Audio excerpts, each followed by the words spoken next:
It's so good to kind of see you. At least I know that you're seeing me, and that feels good to kind of be together. This morning we find ourselves right in the middle of a series that we're doing on the fruit of the Spirit, but not the typical way of looking at the fruit of the Spirit, but the fruit of the Spirit as attributes of God.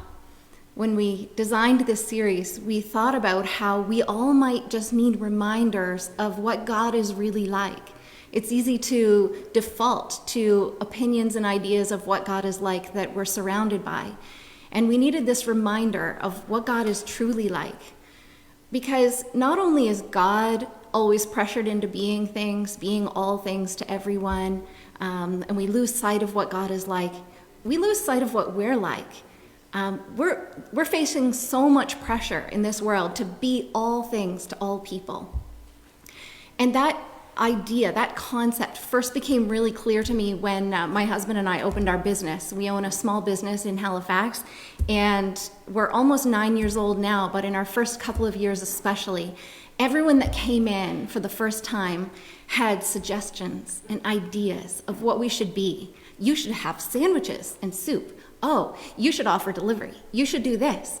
And what became really clear to us early on is that it's really easy for a small business to fall into trying to be all things to all people. And what we had to do, especially in those first few years, was constantly go back to our business plan and our purpose and our idea that we had when we first opened our business and hold that up and ask ourselves, does this fit in there? We had so many suggestions. My favorite suggestion, though, was one day this young girl came in and she was sitting eating her cheesecake. She was all by herself. So she kind of wanted to chat with me while I just cleaned the shop or waited on other customers. And she was chatting about her cats. She loved cats, and she had a recipe to make cat treats. And so she thought it would be a great idea if we also baked and sold cat and dog treats from our cheesecake shop. And I can just imagine, if I didn't have my business plan to fall back on, that maybe to this day we would be a cheesecake shop that also sold cat and dog treats. Imagine. And for me, there's just joy in looking back and thinking about all of the funny possibilities there would be. And maybe we wouldn't even exist, because it's really important to know who you are. And I tell you that story because we're looking at God. We're looking at these attributes of what God is like. Today we'll be looking at God as kindness. And it's important for us to remind ourselves what God is like, because looking at God is like looking at our business plan. You know, everybody has ideas about what we should be like, but truly, what we should be like is this list here beside me of the attributes of God, from the fruits of the Spirit from Galatians. So today we'll be looking at kindness. I have a definition that I looked up just on the online dictionary. I'll read it to you. It says, kindness is a type of behavior marked by acts of generosity, consideration, or concern for others, without having an expectation of praise or reward. It is considered a virtue and is recognized as a value in many cultures and religions. Now, the type of kindness I want to talk about today is different from what we would often hear about in our world, random acts of kindness. Popping some money in the parking meter for a random stranger, paying for coffee for the person behind you in the drive-thru. These are great, and I would never discourage them. But it's not the type of kindness I'm going to be talking about today. It's not the type of kindness that is the attribute of God. Kindness that God is really a plant that grows from the seeds of compassion. And we can say that this kind of kindness, this type of kindness, is deeper, and it's where it comes from that makes it different from, say, random acts of kindness. It grows out of compassion. I have two really short stories to illustrate this type of kindness. I spoke with my friend and asked if I could share her story. She told me this a number of years ago, and it always touches my heart when I think about it. And when I was first thinking about examples of the type of kindness I want to talk about, it was the first story that came to my mind. So a number of years ago, my friend her dad was in a nursing home. He had Alzheimer's, and she was experiencing a beautiful relationship with her dad for the first time. She hadn't had that deep or that beautiful of a relationship with him before the Alzheimer's. And he needed her. She was an only child, and her parents were divorced, and so she was the one who could go and visit with him and care for him. And the day came when her dad was dying. He was on his deathbed, and she felt very alone. And she felt scared and really sad. She was feeling sad to lose this man that she had developed this really close relationship with. And she called her neighbor, who was also her friend. And her neighbor had recently, before that, gone through an experience where her dad had died, and she had sat with him on his deathbed, and it was still really raw for her. And because of that, her neighbor had compassion for my friend. And the neighbor recognized and knew from experience how hard that situation was. And so even though it brought up all kinds of memories for the neighbor to go into this place, she came and she sat with my friend as she sat by her dad's bedside while he was dying. And when I think of that act of kindness motivated by compassion, I think that really is the epitome of the type of kindness that I'm talking about. My second story is less personal. It's from the lyrics of a song, so it's it's fictional.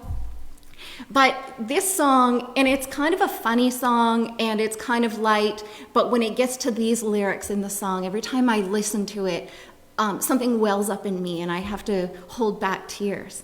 So the story goes that there are two girls who grow up together in the same town, and they graduate, and one goes off and gets a job in another city, and the other one sticks around, and she ends up getting married, but her husband abuses her, and so she tries to divorce him, and he ends up putting her in intensive care. And these are the two lines, I don't know them word for word, but the lines in the song are that the friend from away gets on a flight that very night. She takes a red-eye in to come to be with her friend who's in intensive care. And that part of the song gets me every time. It's this act of just compassion that spurs action. It's action that costs. It costs the friend to come, and she comes right away. Maybe it would have been okay. This girl was in the hospital. Maybe it would have been okay if she just waited a few days, but she comes that very night.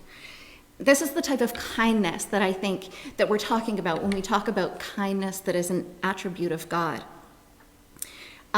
Because we could really question, is kindness an attribute of God, or is it just an adjective or an adverb that describes the way that God does things? You know, God is all powerful, but he does it in a kind way. I would argue that kindness is an attribute of God. Kindness especially that grows out of the seed of compassion. We see that the etymology of the word compassion it's Latin, and it means co-suffering. And I think that really is proof that this kindness that's born out of compassion is an attribute of God. God is a co-suffering God. He comes right with us where we are and suffers beside us. And not just Jesus. It's easy to think of Jesus as compassionate. We read through the Gospels and we're like, oh, he's such a good guy. He's so compassionate. He's so loving. But when we think about God, often we think about the God that's presented in the Old Testament, and we think about this, kind of angry, judgmental, and Jesus came to kind of give us a little bit of a reset on what God is like. Jesus came to actually show us in flesh and blood what God is like. So not just Jesus, but actually God, the Creator, God the Father, is compassionate and loving. And I looked up the word compassion in the Bible, just the online searchable Bible, and that word compassion is in the Bible 82 times. And I'm sure there are many other words like loving kindness or grace that are in many, many more times. So as proof that God is compassionate and kind, I didn't want to just read you a verse that says God is kind, because that's kind of circular thinking. But I have a verse that I'd like to read, and it's from Isaiah 40. It's verse 11. And this really displays, it shows that God is kind. It says, talking about God, he tends his flock like a shepherd. He gathers the lambs in his arms and carries them close to his heart. He gently leads those that have young. What kind of a God do you worship? Is it a tender and gentle, compassionate God? Yes, this verse tells us, and it's from the Old Testament, it tells us about this tender and gentle and compassionate God who picks up the lambs, who leads the mothers who are carrying and caring for their young.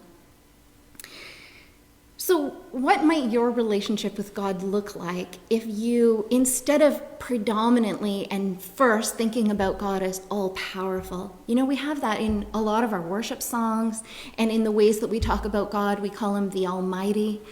What if instead of first thinking about God as powerful, what if we first think about God as kind? What might your relationship with God look like, and how might it change if you sat with that?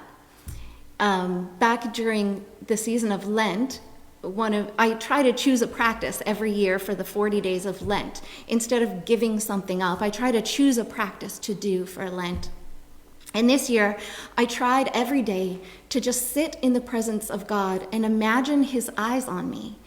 And what I was left with by the end was just this overwhelming feeling that God was for me, that God was looking at me with such kindness and compassion, not in judgment, not in waiting for me to mess up, not in counting all my wrongs, but in kindness. And I would just challenge you to try that, to try sitting in the presence of God and imagining him looking at you. There's a lot of barriers to seeing God as kind. A lot of them are just cultural and historic barriers because of our view of kindness as a culture, as a society. Kindness is seen as weak. We think that, that CEO over there, he's powerful. But if I described him as kind, that's only okay as long as he's also powerful or powerful first. Kindness is also viewed as a feminine trait, which is problematic on a couple of fronts. Kindness is not gender specific, nor is something that is a feminine trait weak. God is neither feminine nor masculine, and also both feminine and masculine. And so kindness being considered a feminine trait, in my mind, makes it a very strong and powerful description or attribute.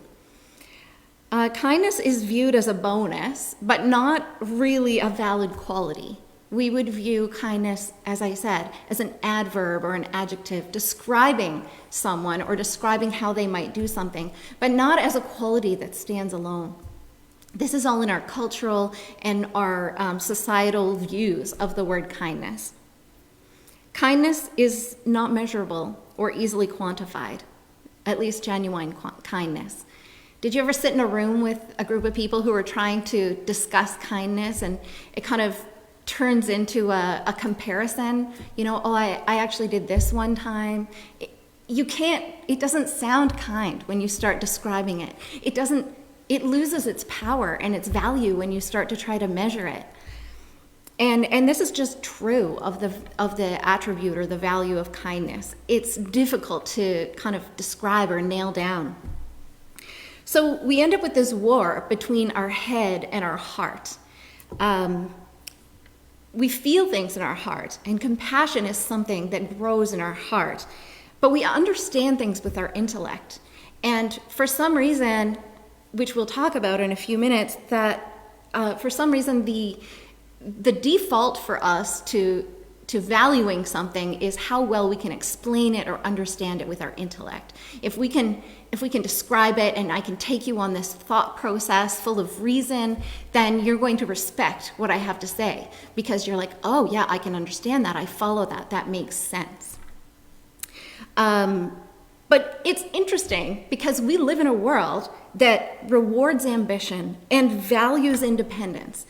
We live in a world that values money and power, and yet we do live in a world that values kindness.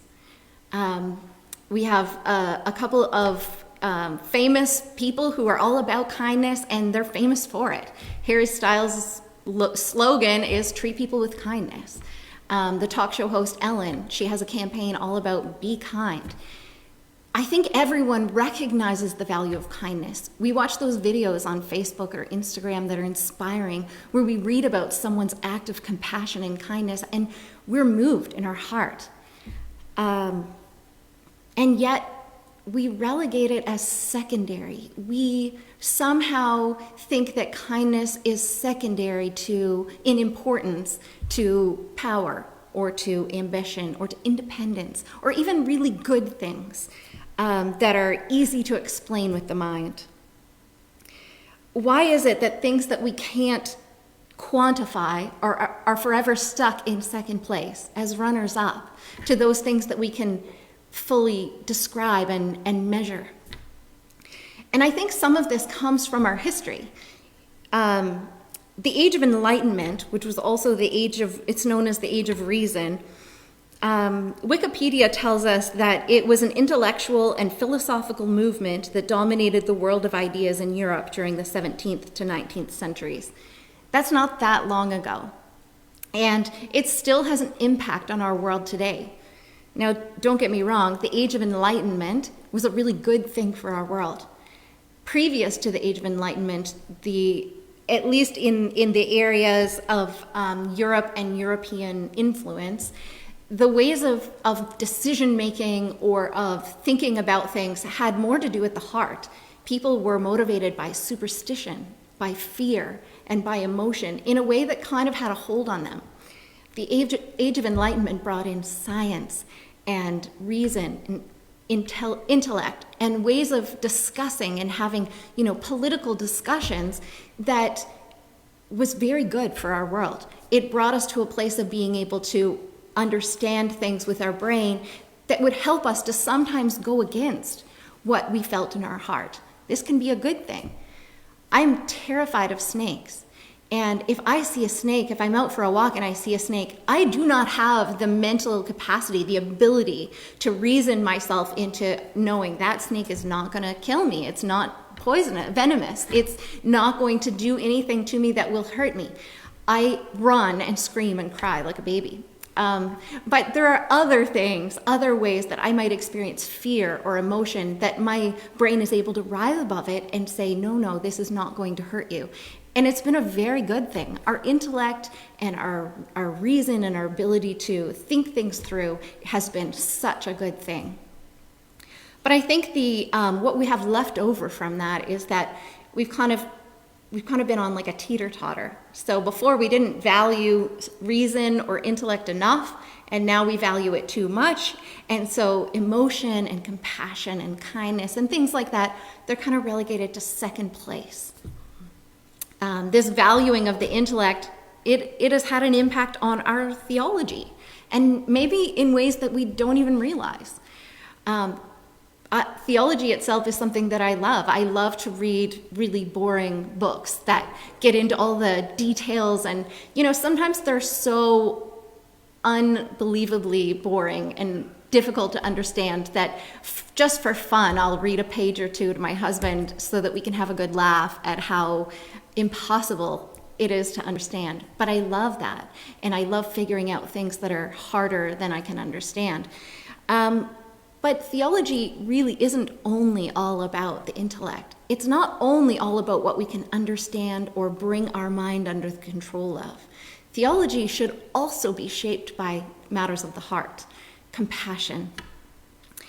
I wonder sometimes if we remove the miraculous, the symbolic, and the wonderment from our theology, if it would even change at all. Because we have been so impacted by our value of the intellect. And this has given us what I like to call a blindness to kindness, a blindness to the value, the true value of being moved by compassion. Because we're okay with being moved by compassion, but we wouldn't put it up there with things that we can describe or measure or understand with our intellect. So we would be tempted to approach every situation with our intellect instead of with compassion. And when you think about what it looks like, what's the difference between approaching a situation with compassion versus our intellect, would be the difference between approaching a situation with love versus the law. They don't need to negate one another, as was perfectly displayed by Jesus. Jesus showed that approaching a situation with compassion first, while still holding the law, was possible and also beautiful. When we read through the Gospels, Jesus, I think, exemplifies compassion more than anything else. And yet we hear him say, like, I didn't come to abolish the law. I came to fulfill it. So we know that this is possible even when we can't wrap our intellect around it. This brings us to our story today, our passage that was read for us so beautifully. Thank you. In this story, Jesus is at this dinner. It's 6 days before the Passover. That means it's 6 days before Jesus is on the cross. And he's giving his mother to John and giving John to his mother. It is 6 days before Jesus is feeling the full weight of the hate of the world falling upon him. And he says, Father, forgive them. It's 6 days before that. And Jesus is in Bethany, and he's with Lazarus and Martha. And Lazarus is there reclining at table, and Martha is serving as she loves to do. And Mary comes in, and she breaks this box of ointment. It says it was very expensive, worth about a year's wages. And I don't know, I guess it depends how you live or in what part of the world you live in. Here, a very even conservative estimation might be that this was worth $40,000, this box of ointment. And Mary breaks it and pours it over Jesus' feet. And the whole room, it says, is filled, the whole house is filled with the fragrance of this perfume. And this act is so beautiful. It cannot be measured. It cannot be defined or understood with the intellect. It must just be experienced. And poor Judas. Judas understands too much about the value of things. He understands money. And that's not necessarily a bad thing, but it does create some barriers to being able to receive what isn't measurable. A number of years ago, I was reading a book by Kathleen Norris. It's a book called The Cloister Walk. And she writes this, and I've never forgot it. It's one of the most beautiful quotes that I've ever read. She says, maybe monks and poets know, as Jesus did, when a friend in an extravagant, loving gesture bathed his feet in nard, an expensive, fragrant oil, and wiped them with her hair, that the symbolic act matters. That those who know the exact price of things, as Judas did, often don't know the true cost or value of anything. Poor Judas, he really didn't get it. He really didn't understand the art, the beauty of the moment. And he says what seemed so reasonable to him, and it can sound reasonable to us. Why couldn't this have been sold and given to the poor? So many people's lives could have been changed with this. Jesus says, leave her alone. She's done this for the day of my burial. I don't think Mary knew that she was doing that for the day of Jesus' burial. But whatever it was that prompted Mary to do that, it was strong enough to cause her to listen to her heart when whatever could be described or understood in her brain about the situation wouldn't have made sense. Break this, waste, pour this all out? For what purpose? For what measurable purpose? But Mary had this ability to listen to her heart, to listen to the prompting of the Spirit, not even knowing that it was anointing Jesus for his burial. In Mark, where this story is told in actually each one of the Gospels. In Mark, where it's told, Mark writes that Jesus says, truly, I tell you, wherever the gospel is preached throughout the world, what she has done will also be told in memory of her. Jesus truly values this act. He values what cannot be measured, what cannot just be reduced to facts alone.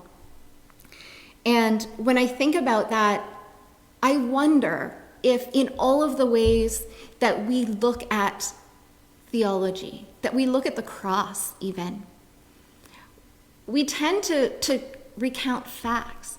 You know, we had how many years of apologetics saying, yes, like this really happened because of all of these reasons. When I wonder if what we lose when we focus so much on proof and on measuring is we lose the wonder of our theology. And so today I just invite you, I invite all of us to take a little break from weighing and measuring, and let's just bask in the wonder of God's kindness.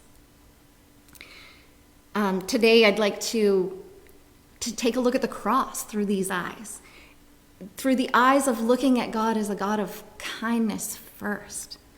And as we gaze at the cross, maybe even through the eyes of Mary, who had broken the ointment, through the eyes of one who could see what was valuable that was not measurable.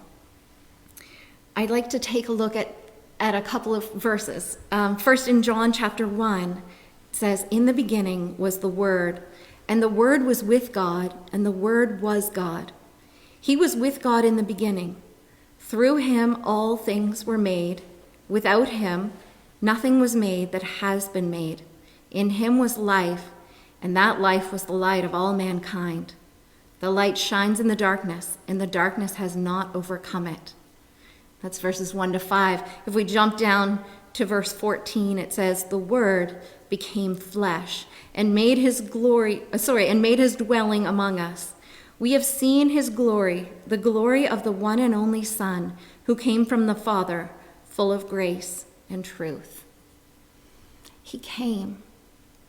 He became flesh. He made his dwelling among us. He hopped on that red-eye flight, and he came that very night. Remember my two stories from the beginning? The friend, the neighbor, who at cost of her own grief, of bringing up all of her memories of her father, went and sat with my friend so she would not be alone. And the fictional girl in the story, now a woman working in another city, drops everything and gets on that flight and comes. It's a coming to be with that is the act of kindness in each of these stories. And if we look at the cross, and if we look at the life of Jesus, you know, spanning the entire Bible from in the beginning, God created, all the way to John 1, the Word became flesh and made his dwelling among us. That is the type of kindness that I'm talking about. This kindness that prompts action to come and be with. I don't want to leave it there. I want to, even though I hate jumping ahead through the life of Jesus, I want to jump now to John chapter 19 and read a couple of verses from there, because this display of kindness is not without cost. It is the kindness that is prompted by compassion that we are willing to pay the cost of. We're willing to pay the cost because of love, because of our compassion. And here we have the cost. John chapter 19, verses 1 to 3 says, "Then Pilate took Jesus and had him flogged. The soldiers twisted together a crown of thorns and put it on his head. They clothed him in a purple robe and went up to him again and again, saying, 'Hail, King of the Jews!' And they slapped him in the face." This was part of the cost of Jesus showing up, putting on flesh, and becoming one of us, to come to be with us, to co-suffer. And shortly, we'll be coming to the table in remembrance of Jesus' loving kindness to us. And, you know, we often quote the verse where Jesus says, "Do this in remembrance of me." I read a book recently, or actually rather, Colin read me part of a book that he's reading, where she says, "Do what? Do what in remembrance of me?" And we often say, well, take the bread and take the cup together. And that's beautiful. That's symbolic. That's the heart. And I want, in a reversal of everything that I've been talking about, to take something that we often appreciate only in the symbolic, only in the heart, and I want to actually turn it into something tangible in our eyes. What if when Jesus said, "Do this in remembrance of me," he did mean take the bread and take the cup? But what if he also meant, do this, do what I've done. Allow your body to become bread, to become food for the world. Allow your blood, your life's gift flowing through your veins to become drink, to feed and to give help to the world around you. What if he meant it both ways? What if he meant in your heart, symbolically, take this bread and remember what I've done for you? And in your life, physically, tangibly, allow your body to become bread for the world, just as I have done. I'd like to read another little quote from Henry Nouwen. I have a book by Henry Nouwen. It's called Bread for the Journey, and it has a little thought for each day. And a week or so ago, this one was there, and it really caught my attention. Henry Nouwen writes, "When Jesus took bread, blessed it, broke it, and gave it to his disciples, he summarized in these gestures his own life. Jesus is chosen from all eternity, blessed at his baptism in the Jordan River, broken on the cross, and given as bread to the world. Being chosen, blessed, broken, and given is the sacred journey of the Son of God, Jesus the Christ. When we take bread, bless it, break it, and give it with the words, 'This is the body of Christ,' we express our commitment to make our lives conform to the life of Christ. We too want to live as people chosen, blessed and broken, and thus become food for the world." Amen.